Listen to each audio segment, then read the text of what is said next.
Hi, Rich Spezzano here from Digitally Fearless.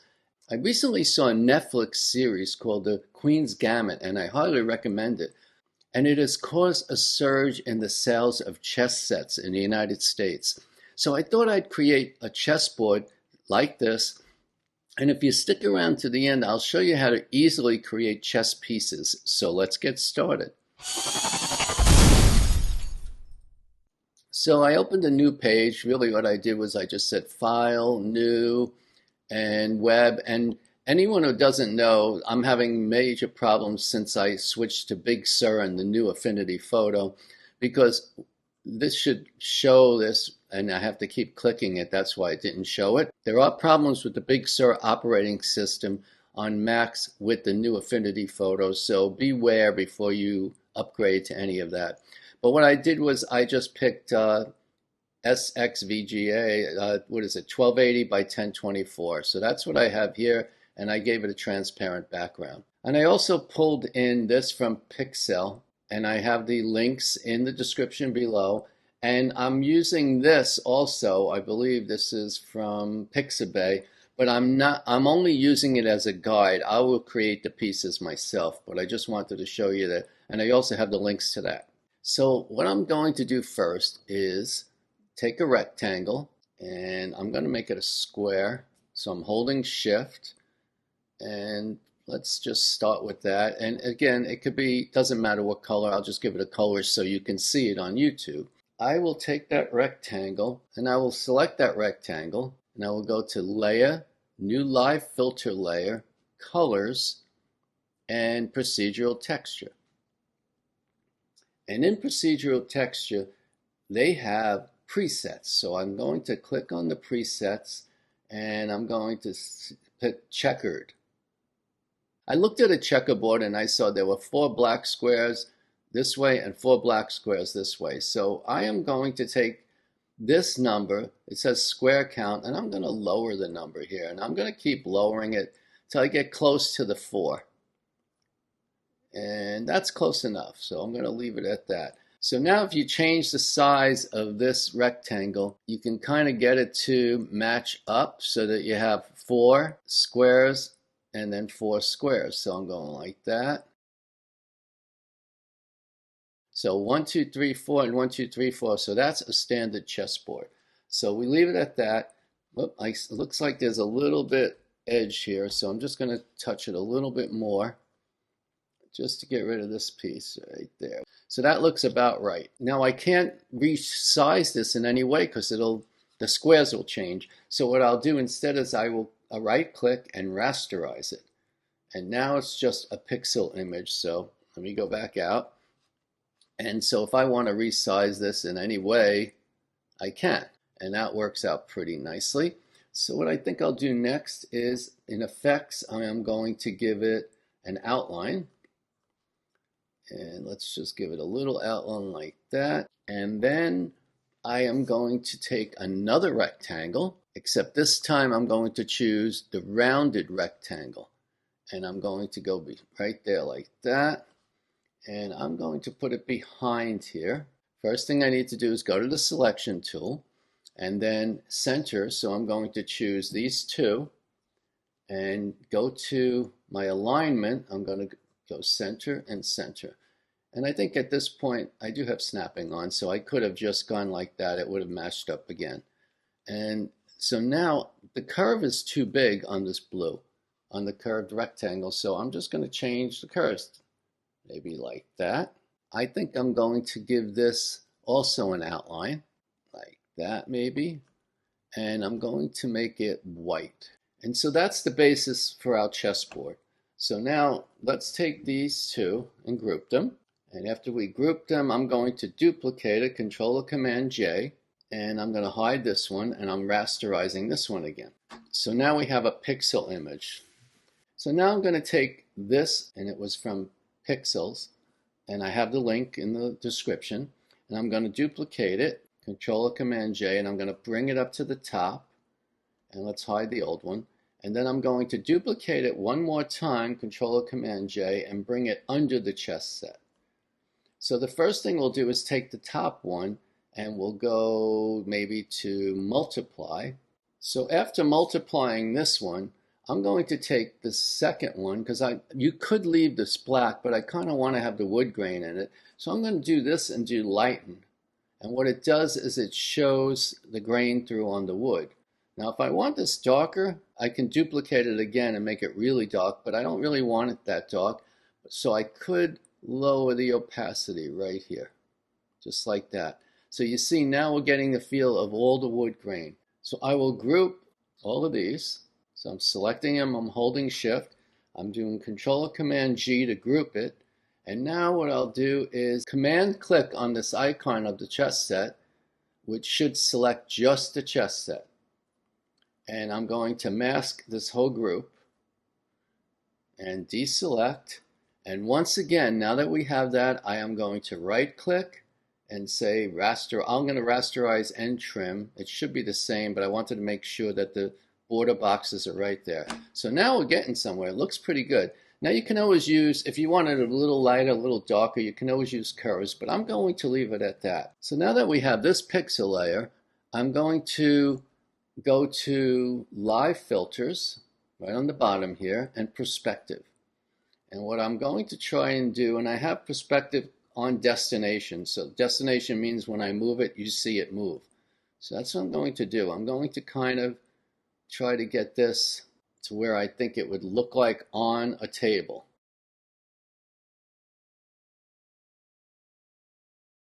And I'm thinking that looks pretty good. So I can also now make it larger.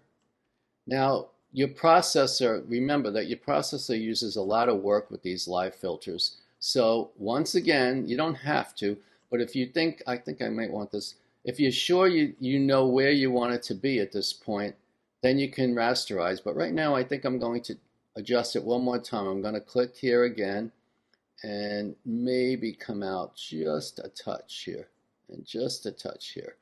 And then I think I'm okay now. And I kind of like that. So I am going to right click and rasterize and trim it again. So that's how easy that part is. We can do more stuff to it. Like for example, let's now go to Effects and give it a 3D effect. And we can decide how much of a 3D we want. And maybe we want it a little different, a little darker, or maybe we don't want so much light on, diffuse light here like that. So we can decide how much 3D we really want it to have. You can't do any more with the perspective, but if you want, you can bring it down like this.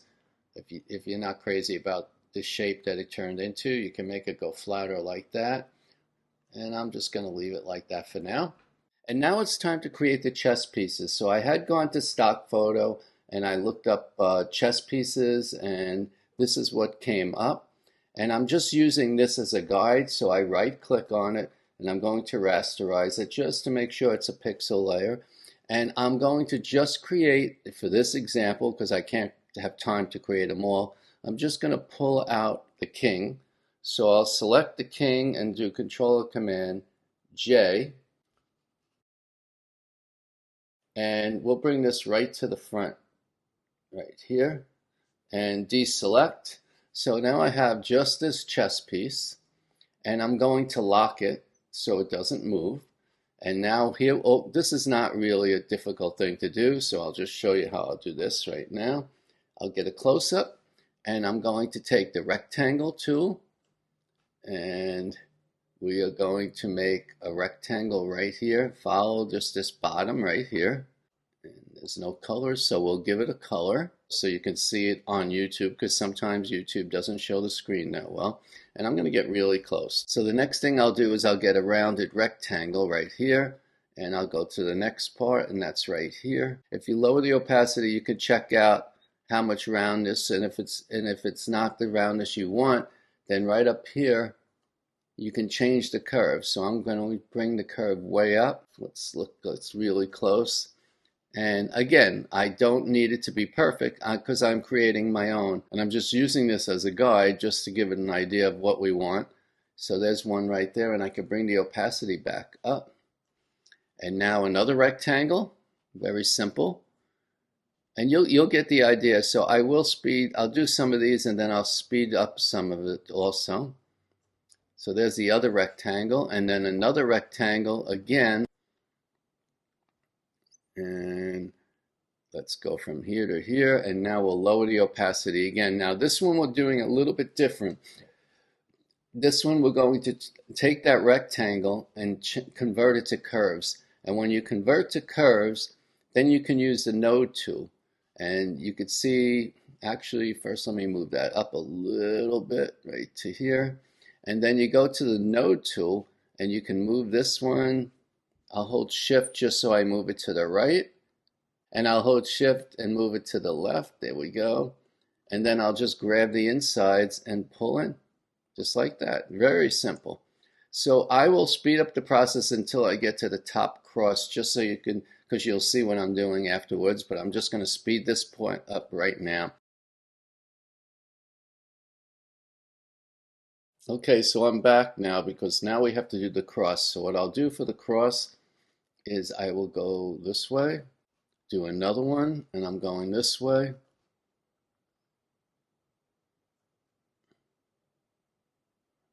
And I don't want a line to be here in any way, so what I'll do now, actually before I do that, let's go out. Let's select them all and do an alignment to the center just to make sure they're all lined. Now we'll go in again. And now with the cross, we don't need this bottom one, by the way, anymore. So now, let me make sure all my opacities are back up. And now we take the top two here. Since we don't want that line, we go up here and we say add, or you can, if you don't see it up here, you can go to layer, geometry, add. And what it does is it makes this all one piece like that. So now we have our pieces, and let's group them all together. Let's take the first one and the other one. I'm holding shift as I selected them all, and do Command G. Just in case I make a mistake, I'm going to duplicate it, Control or Command J, and we'll call this original. And then we'll hide it because we don't need it anymore. Let's hide it, and we'll bring it right to the bottom. We don't need that. And so now this one I will right click and rasterize. So now this is just a picture, and that's fine. So now let's turn back on this wood grain, and I'll duplicate that, Control Command J, and bring that right under this guy. If you put the wood on top of the piece, it won't really look right at all. So what I'll do is I'll shrink it down. Let's hide the back one. I'm going to shrink it down a little bit. You want to see some grain in there, so let's look at where we'll have the grain. Select larger than the piece itself, just like this. Control or Command J. And so now we can delete this. Right? We're going to hit delete. We want the wood selected. We're going to go to the mesh warp tool. I'm going to start moving the things around like this. Maybe give this a little bit of an out like that. Let's bring this in. And let's take some of this and go way in. And you get the idea. What I'm trying to do is show that the wood has some kind of a shape to it, and I think that's actually pretty good. I'll bring this down a little bit more. Say apply, and then control click on the piece to select the piece, and then let's hide the piece right here. And now we select the wood and do Control or Command J. So now all we have is that, and so Control or Command D to deselect. We can get rid of that extra wood, and that's fine. I don't need it. I don't need this piece here. That was something I was working on earlier. So now we have this, and it really still doesn't look great. Oops, I should not have moved that. Let's bring this blue one back. So let's put this right in front on top of it. Here's the error that I made. So this is very important to keep originals. I'm going to bring back the original one with all the pieces. This is the one I just rasterized. I'm getting rid of that right now, because it could show you why you would keep the original. I forgot to change the color of these. I need to select them all again under here into the group and go to a better lighter color of some sort. Actually, what I can do is I can turn on the wood or the chessboard even and pick one of those tan colors. So let's pick something like that, and we'll go like that. And I think that would work. And we'll hide the chessboard again. So now that that's there in the right color, I can duplicate it again, keep the original in case I make a mistake. I'll hide the original down here, and I'll rasterize this because it's easier on my processor if I rasterize it. So there we go. So now what we could do, now that the wood is selected, we can go to blend mode. I think I'm going to do overlay for the light one. So let's do this one as an overlay. Take these two and group them. Now I'm going to take the wood grain and go into Liquify. And here I am in Liquify, and my brush is way too big. I'm using my left bracket to make my brush really small. And what you can do in Liquify, let me get a close-up, is this is called freeze, Liquify freeze. So for example, if I want to freeze below, up above and below this, and I want to freeze that above and maybe below this one, like that, and maybe freeze it all around here. So say I only want to work on that round part right there in the bottom. So now that that's frozen, I can take this tool, the Liquify push tool, and kind of move it a little bit like this. And I'm staying away from the edges, but I'm kind of doing it here, and I'm doing it here just to make these a little curvier. And then I can unfreeze them by clicking this button over here, and I have to erase all the freeze. I can make my brush bigger for that. And I don't know if you can see what I just did, so let's get a close-up. And you can see right here how they curved out.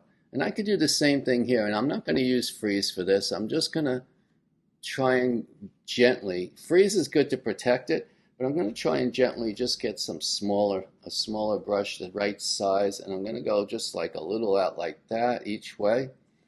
And same, I think the bottom is good, and I think that's fine. And I'm going to hit apply. And that looks really good, I think. Let's duplicate this now, Control or Command J, because we want to make a dark one now. And maybe we should have the chessboard out for that. Let's darken the second one here. And so what I'm going to do is, in the group, I'm going to go to the original one that's underneath, not the wood, the original. And I'm going to go to Effects and Color Overlay. And I picked a color something like this. I can go lighter or darker.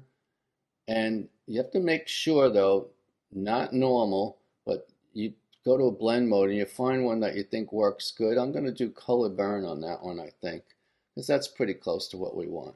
And let's get back on the screen. In fact, I think I want to, just to give us a feel of this whole thing, I'm going to go Layer, New Fill Layer, and I'm going to make that black, like that. And let's put it behind everything. So let's take the chess pieces now and move them out, and let's give them a little bit of depth. I'm going to right click now that I'm ready with them, and I keep Rastorize. Rastorize should only be used when you know you're done with that piece. And I had a whole video on this, whether to rasterize or not. So you should check that video out. And now I'm going to go to Dodge and Burn. So let's do Dodge first. Dodge lightens things and Burn darkens things. So if you choose the dark piece here, when you want to lighten something, I usually go to highlights or midtones. So I go there, I have my hardness to 0 and my opacity really, really low, so I don't do too much at once. And I start just going up and down. You see how I'm going up and down? And I don't know if you could see it because my opacity is really low, but I'm kind of making the middle brighter. Something like that looks okay to me. And it doesn't matter if you go outside, we're only coloring that part when you do Dodge and Burn. And now let's go to Burn. In Burn, I like to use shadows. So I go to Shadows, same flow, a very little here I'm using, and I kind of darken, see how I'm darkening the sides a little bit? So it's kind of giving this feeling that it is a little bit of a 3D here. And now I'll do the same with this, the lighter piece. And for burn, I can also do right here, you see where there might have been a shadow? I'll even go darker here. And in between these, I can do some lines like that. So that's how easy it is to create a chess piece. And remember, you can do anything you want on all these shapes. You can create a different kind of chess piece. You could change the colors. I was trying to do this quickly because this is a very long video compared to my other videos. So I hope you liked this tutorial. And if you did, please click like and subscribe and have a great day. Thanks. Bye.